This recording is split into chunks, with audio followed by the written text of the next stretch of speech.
الحمد لله نحمده ونستعينه ونستغفره ونعوذ بالله من شرور أنفسنا ومن سيئات أعمالنا من يهده الله فلا مضل له ومن يضلل فلا هادي له أشهد أن لا إله إلا الله وحده لا شريك له وأشهد أن محمدا عبده ورسوله اللهم صل وسلم على سيدنا محمد وعلى آله وصحبه أجمعين أما بعد.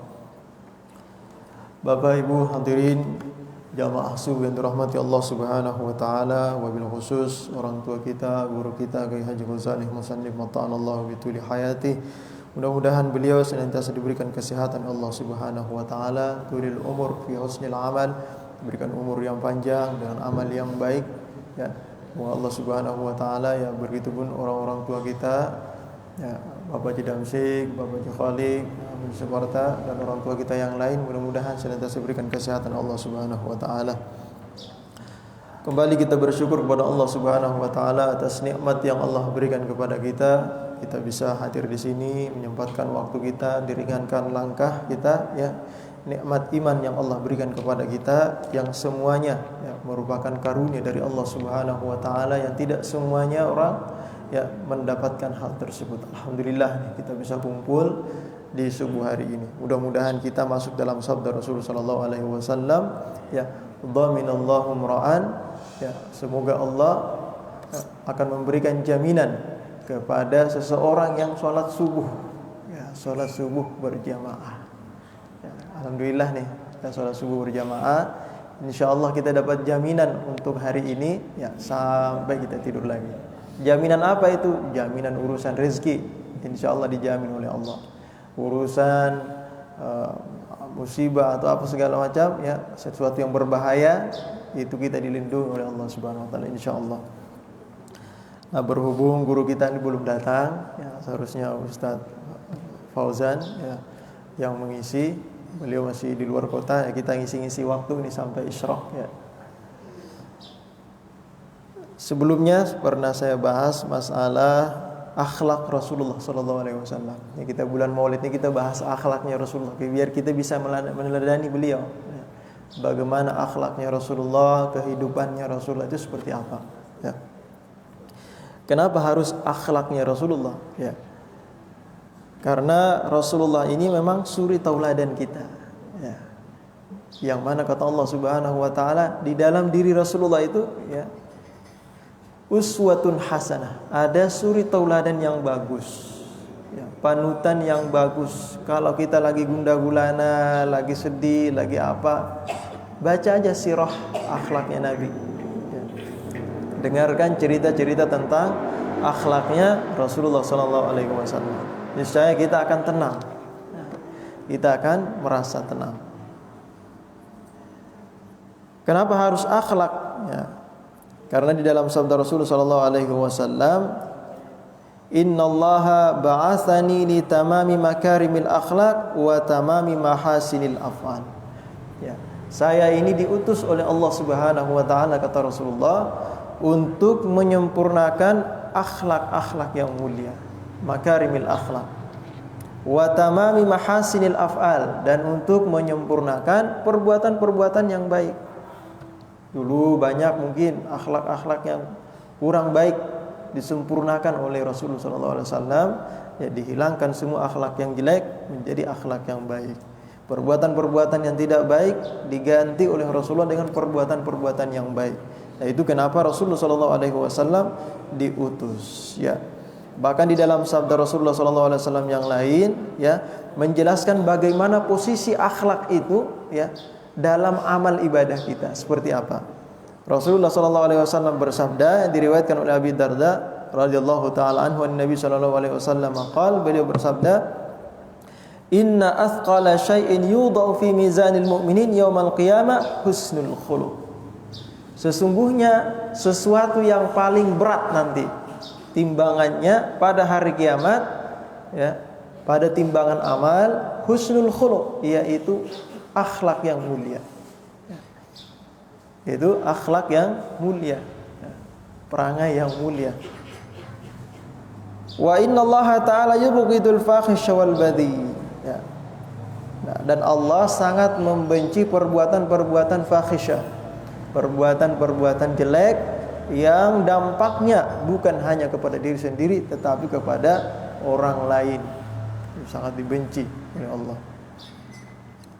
Bahkan Rasulullah sallallahu alaihi wasallam pernah bersabda, ya, diceritakan oleh Daud ibni Yazid. Beliau berkata, sami'tu abi, beliau mendengar bapaknya, yaqulu sami'tu Aba Hurairah.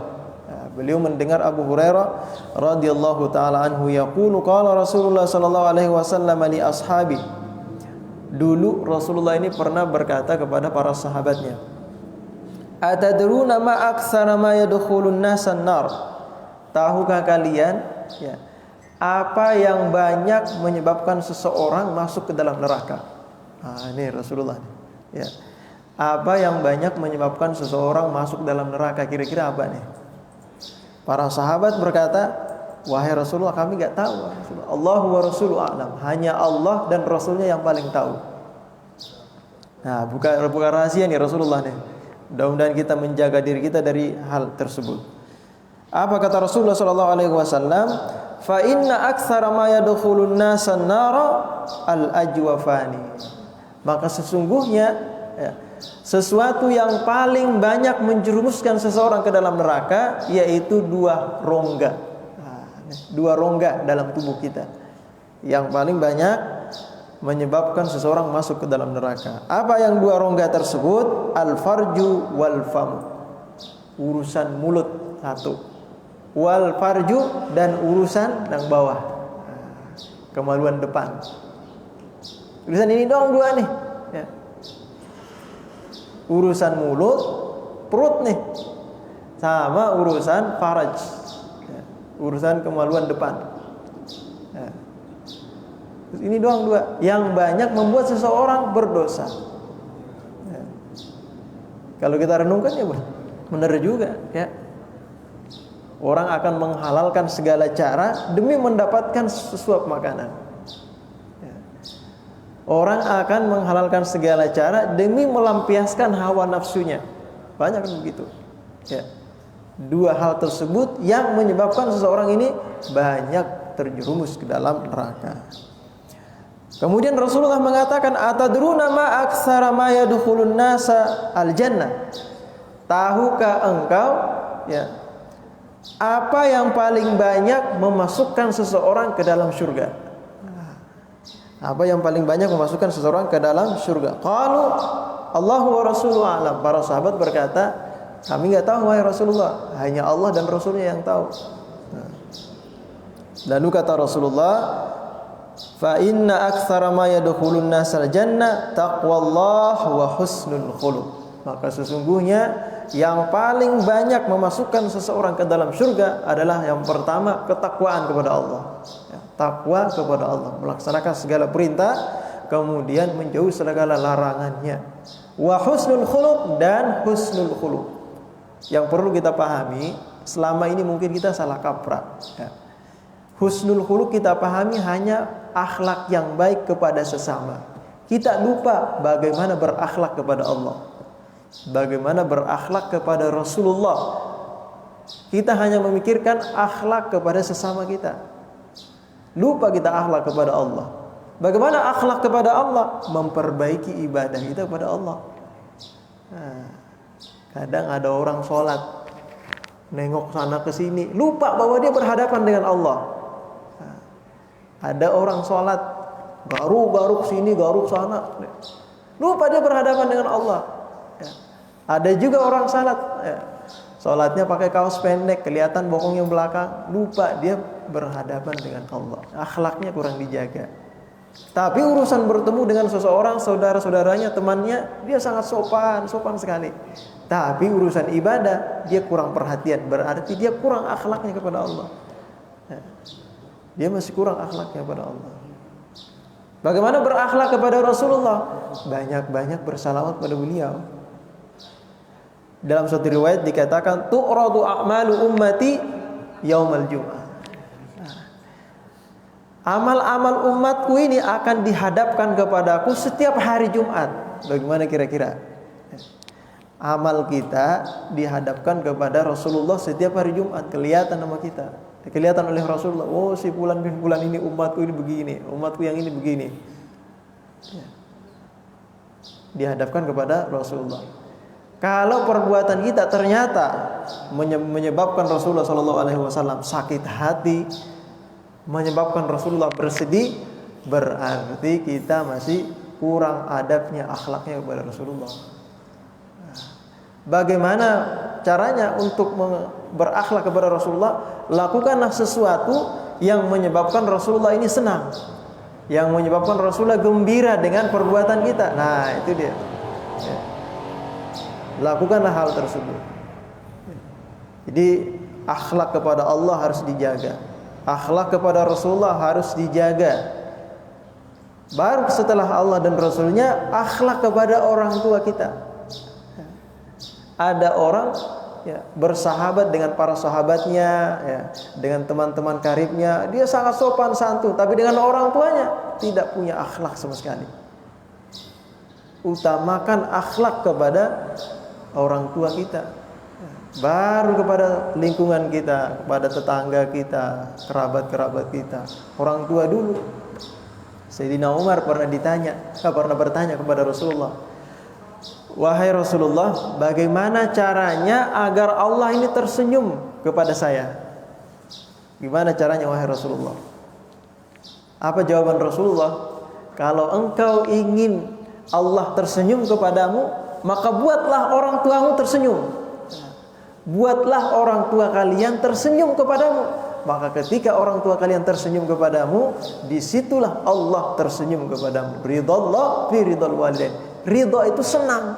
Nah, ridhonya Allah ada pada keridhaan kedua orang tua. Kalau orang tua kita sudah senang sama kita, berarti Allah sudah senang sama kita. Kalau orang tua aja gedek sama kita, gimana kira-kira sama Allah? Ya, akhlak pada orang tua. Setelah itu baru kepada sahabat-sahabat kita, kerabat-kerabat kita. Nah, ini yang perlu kita ketahui nih. Kadang kita nih akhlaknya yang kita tahu hanya kepada sesama. Ya. Akhlak kepada Allah masih kurang. Akhlak kepada Rasulullah masih kurang. Pada orang tua juga masih kurang.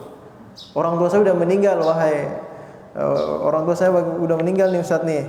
Ya, udah enggak ada lagi, jadi saya udah bebas. Bukan begitu. Akhlak ketika orang tua kita sudah meninggal, kirimkan doa buat dia. Ziarahi kuburnya. Rasulullah saja, ya, Rasulullah saja tidak pernah meninggalkan berziarah kepada kubur orang tuanya. Itu Rasulullah. Ya. Seorang sahabat bertanya, bagaimana sih keadaan dalam kubur itu? Rasulullah mengatakan, orang yang di dalam kubur itu lebih mendengar daripada kita. Kenapa orang dalam kubur itu lebih mendengar? Jangankan ucapan, suara sandal aja didengar sama orang penghuni kubur, apalagi ucapan. Apalagi ucapan. Jadi kalau kita datang ke kuburnya orang tua kita, kita berdoa untuk dia, mereka akan merasa senang. Nah, disitulah ketika orang tua kita senang, maka kita akan mendapatkan keridhaan dari Allah Subhanahu wa taala. Jadi ini yang perlu kita ketahui. Itu sebabnya kenapa Rasulullah mengatakan yang paling banyak memasukkan seseorang ke dalam surga adalah taqwallah dan husnul khuluq. Bagaimana kira-kira ada orang muslim rajin sholat, tapi akhlaknya sama sekali nol. Akhlaknya sama sekali jelek. Ada non muslim, akhlaknya sangat bagus sekali kepada sesama. Kira-kira kita suka yang mana kira-kira? Tabiat manusia akan melihat orang yang akhlaknya bagus. Orang akan lebih memilih non muslim daripada muslim yang akhlaknya jelek. Ini secara logika ya. Walaupun sebenarnya sejelek-jelek orang muslim itu lebih bagus daripada sebaik-baik orang kafir non muslim. Yang harus kita tahu nih ya. Jangan sampai udah kalau begitu dah ya udah pilih pemimpin kafir aja yang penting bagus dah, daripada mirip orang muslim tapi jelek akhlaknya. Jangan begitu juga. Karena kita diperintahkan memilih yang muslim. Ini maksudnya logika kita itu akan bermain, akan naluri kita itu akan memilih. Oh ini bagusnya akhlaknya nih, ini yang jelek nih. Nah, itu kenapa Rasulullah mengutamakan akhlak ini khusus untuk umatnya, kemudian seluruh manusia. Ya, khusus umat Rasulullah harus menampakkan bagaimana akhlaknya Rasulullah Sallallahu Alaihi Wasallam. Salah satu hal yang sangat dicontohkan oleh Rasulullah Sallallahu Alaihi Wasallam kepada kita adalah kesederhanaan. Kesederhanaan dalam segala hal, tidak berlebih-lebihan. Pernah itu Rasulullah Sallallahu Alaihi Wasallam menangis habis setelah membaca ayat di dalam Al-Quran yang artinya bahwa semua manusia ini, semua kita ini, bahkan kita umatnya Rasulullah akan lewat di atas neraka. Akan lewat di atas neraka. Nanti di akhirat kita akan melewati neraka. Siapa yang selamat dia akan sampai kepada tujuan, menyeberang Shiratal Mustaqim. Siapa yang terpeleset masuk ke dalam neraka. Rasulullah menangis baca ayat ini karena khawatir ada salah satu dari umat yang jatuh ke dalam sana. Rasulullah menangis sejadi-jadinya sampai sahabat ini, Sayyidina Abu Bakar, Sayyidina Umar, gak bisa mendiamkan Rasulullah. Nangis Rasulullah. Lalu ada salah seorang sahabat yang teringat, kayaknya yang bisa mendiamkan Rasulullah ini anak beliau nih, Sayyidah Fatimah. Yuk panggilkan Sayyidah Fatimah. Lalu diutuslah Abdurrahman bin Auf diutus untuk memanggil Sayyidah Fatimah. Ini Sayyidah Fatimah kemudian dipanggil oleh Abdurrahman bin Auf, kemudian datang ke masjid yang mendatangi Rasulullah SAW. Ini Sayyidah Fatimah ketika masuk masjid, para sahabat yang ada di situ langsung bertakbir semua, Allahu Akbar. Karena Sayyidah Fatimah termasuk anak Rasulullah yang tidak pernah terlihat sama sekali oleh laki-laki. Baru kali itu para sahabat melihat anaknya Rasulullah, Sayyidah Fatimah. Itu sebabnya Rasulullah mengatakan Sayyidu Nisa'i Ahlil Jannah, itu Fatimah. Kenapa? Karena beliau, kata di dalam riwayat lain dikatakan, sebaik-baik perempuan adalah perempuan yang tidak pernah terlihat oleh laki-laki dan tidak pernah melihat oleh laki-laki. Bukan berarti ngumpet enggak. Maksudnya menjaga auratnya, itu maksudnya.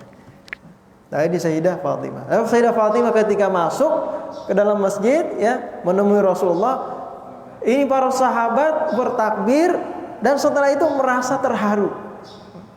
Merasa terharu dan sedih. Kenapa? Memperhatikan bajunya Sayyidah Fatimah itu terdapat 20 tambelan.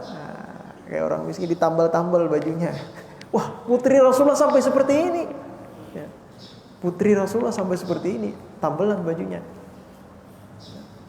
Kesederhanaan. Bukan berarti nggak punya, Rasulullah punya. Kalau beliau mau diberi. Cuma Rasulullah cukup dengan yang ada dulu. Utamakan umatnya. Nah, itu Rasulullah. Keluarga belakangan, umat dulu. Pernah lagi Rasulullah sholat subuh. Rasulullah ini sholat subuh. Ketika sholat subuh ada terdengar sesuatu, kayak gemuruh-gemuruh gitu, terdengar. Di dalam riwayat hadis disebutkan, setelah sholat subuh para sahabat bertanya, wahai Rasulullah, tadi saya mendengar bunyi, saya nggak tahu bunyi sesuatu apa itu. Lalu Rasulullah buka baju Rasulullah. Ada ikatan di sini, di perut beliau. Dibuka ikatannya, di dalamnya ada batu. Terus Rasulullah mengatakan, saya sudah 3 hari nggak makan. Saya hanya minum air dan makan kurma. Makanya perut saya sudah nggak tahan lagi. Akhirnya bunyi tadi waktu sholat. Perut saya bunyi tadi waktu sholat karena udah nggak tahan lagi, udah 3 hari nggak makan. Bayangkan Rasulullah pemimpin umat, nggak makan 3 hari, gitu, bayangkan coba. Lalu kata Sayyidina Umar, wahai Rasulullah, kenapa sampai begitu wahai Rasulullah? Karena Sayyidina Umar ini orang juga ceplos saja langsung. Kenapa sampai begitu wahai Rasulullah? Gak pantas, kami ini tidak pantas makan kenyang, kemudian sedangkan pemimpin kami Rasul, engkau wahai Rasulullah dalam keadaan lapar seperti ini. Apa kata Rasulullah SAW? Saya ingin memberikan contoh kepada umatku. Memberikan contoh kepada umatku agar nanti orang-orang miskin dari umatku tidak merasa sedih karena saya juga miskin. Saya juga miskin. Jangan sampai nanti ada salah satu umatku merasa bersedih karena kemiskinan. Ya. Ingin dihibur oleh Rasulullah bahwa wahai para orang-orang miskin, pemimpin kalian ini juga miskin, maka bergembiralah kalian. Ya. Makanya Rasulullah berdoa, ya Allah, kumpulkan aku fi zumratil masakin, di golongan orang-orang miskin. Gak banyak hisapnya. Tapi jangan juga kita nih, nah, kalau begitu kita miskin aja deh, kalau begitu jangan juga. Ya. Ini maksudnya kesederhanaan, itu aja. Kesederhanaan, punya harta berbagi, itu aja. Ya. Kalau pikirannya cuma kolot seperti itu, ya akhirnya masjid nggak kebangun-bangun nih, orang miskin, orang Islam pada miskin semua. Masjidnya nggak kebangun-bangun gitu. Nah, jadi ini kesederhanaan yang dicontohkan oleh Rasulullah SAW. Satu lagi, ya. Pernah Sayyidina Umar, ya, datang ke rumah Rasulullah SAW karena urusan yang penting, ya.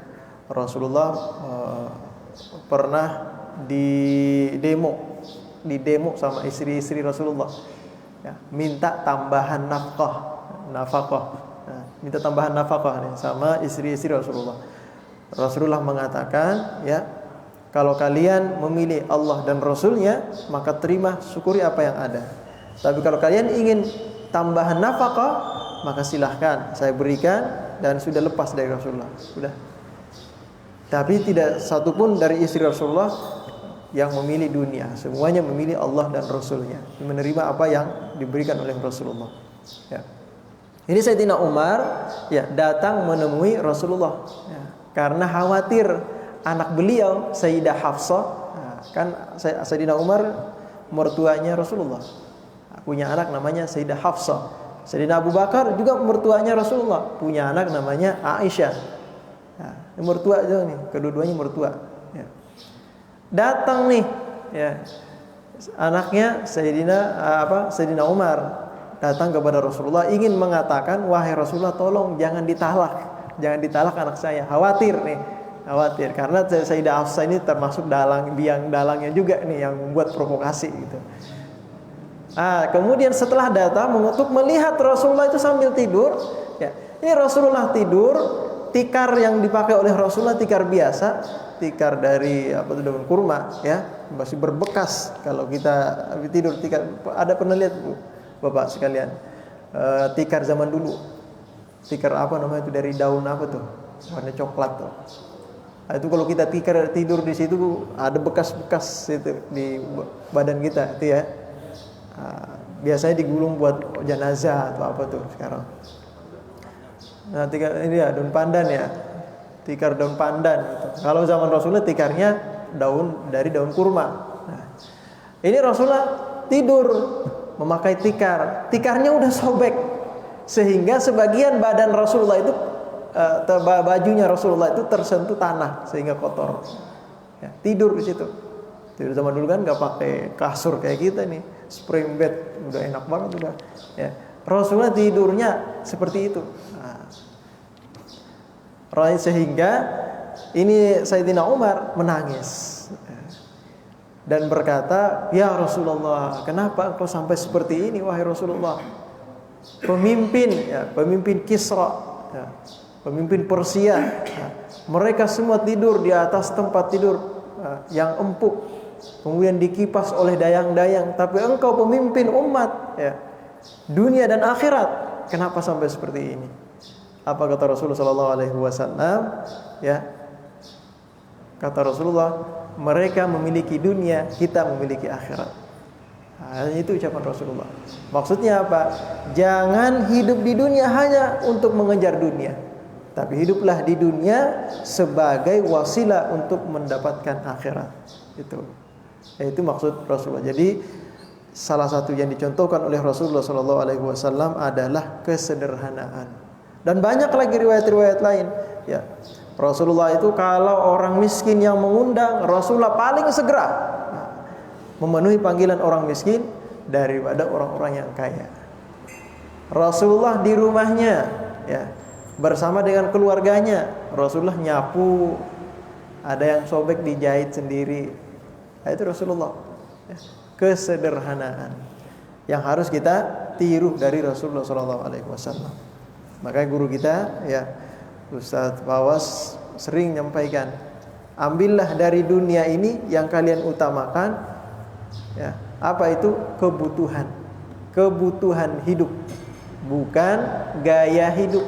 Kalau orang hidupnya hanya mengejar gaya hidup, maka dia tidak pernah bersyukur pada Allah. Tapi kalau orang yang hidupnya cukup untuk menghidupi kebutuhan hidupnya, maka dia akan banyak bersyukur pada Allah. Yang kita sengsara ini ngelihat orang bagus, gitu kan? Kita mah belum bagus juga. Nah, itu bikin sengsara tuh. Ya. Satu lagi hadis Rasulullah SAW, ya. Rasulullah SAW bersabda dari Sayyidah Aisyah radhiyallahu taala anha, sami'tu Rasulullah SAW yaqul, saya pernah mendengar Rasulullah SAW bersabda, innal mu'mina, sesungguhnya seorang mukmin, la yudriku bi husni khuluqihi darajata qa'imil lail wa sha'imin nahar. Sesungguhnya seorang mukmin akan memperoleh derajat orang yang kerjanya malam, itu menghidupkan malam, sholat tahajud, dan orang yang kerjanya puasa. Nah, seorang mukmin bisa memperdapati derajat itu dengan apa? Bi husnil khuluq. Nah, dengan akhlak yang baik. Nah, ini nih, ya. Dengan akhlak yang baik, nah, dengan itulah kita bisa mencapai derajat orang yang kerjanya bangun malam, gak pernah ketinggalan, puasa siangnya gak pernah ketinggalan. Kita bisa meraih itu semuanya dengan apa? Bihusnil khuluq, dengan akhlak yang baik. Tadi perhatikan, harus kita tahu akhlak ada 4 nih. Yang pertama akhlak kepada Allah. Yang kedua akhlak kepada Rasulullah. Yang ketiga akhlak kepada orang tua kita. Yang keempat baru akhlak kepada lingkungan kita. Ada yang menambahkan akhlak kepada guru kita, baru akhlak kepada sesama kita kaum muslimin. Ini harus diutamakan. Jangan memikirkan akhlak kepada sesama kaum muslimin, melupakan akhlak kepada Allah. Ya, ini yang perlu kita ketahui. Mudah-mudahan yang singkat ini bisa bermanfaat buat kita sebagai pegangan kita, karena salah satu misi Rasulullah adalah menyempurnakan akhlak. Kalau kita umatnya Rasulullah akhlaknya jelek, berarti Rasulullah masih merasa belum berhasil. Ya, agar Rasulullah merasa berhasil, dengan kita apa? Dengan kita memperbaiki akhlak kita, baik kepada Allah, Rasulnya, orang tua, guru, dan sesama kita. Ini saja bisa saya sampaikan. Mudah-mudahan bermanfaat. Mari kita tutup dengan baca suratul Fatihah. Mudah-mudahan dengan keberkahan suratul Fatihah kita senantiasa diberikan petunjuk oleh Allah Subhanahu wa taala, diringankan dalam berbuat taat, senantiasa diperbaiki akhlak kita, baik kepada Allah, Rasulnya, guru-guru kita, orang tua kita, dan orang-orang di sekitar kita. Ala hadhihi niyya wa kulli niyatin shalihah wa ila hadratin nabi. Al-Fatihah. A'udzu billahi minasyaitonir rajim. Alhamdulillahi rabbil alamin arrahmanir rahim. Iyyaka na'budu wa iyyaka nasta'in. Shiratal mustaqim. Shiratal ladzina an'amta 'alaihim ghairil maghdubi 'alaihim waladdallin. Amin. Bismillahirrahmanirrahim. Alhamdulillahi rabbil alamin wassalatu wassalamu ala sayyidina Muhammadin wa alihi wasallam ajma'in. Allahumma bihaqqil Fatiha wa sirril Fatiha wa karamatil Fatiha farijal hammi kashifal gham ya man li abdi yaghfir wa yarham. Allahumma inna nastaghfiruka wa nasta'udika adyanana wa abdanana wa anfusana wa ahlana wa amwalana kulla syai'in a'taitana. Allahumma ighfir li ummati sayyidina Muhammad warham ummati sayyidina Muhammad wastur ummati sayyidina Muhammad wajbur ummati sayyidina Muhammadin sallallahu alaihi wasallam. Allahumma akhrijna min dhulumatil wahmi wa akrimna bi nuril fahmi wa talana abwabal ilmi wa zayyinna bil akhlaqil hasanati wal hilmi. Allahumma nawwir qulubana bi nuri hidayatika wa nawwarta samawati wal arda abadan abadan bi rahmatika ya arhamar rahimin. Rabbana taqabbal minna innaka antas السميع العليم وتب علينا إنك أنت التواب الرحيم. صلى الله على خير الكسر محمد وآله وصحبه أجمعين. سبحان ربك رب العزة عما يصفون وسلام على المرسلين والحمد لله رب العالمين.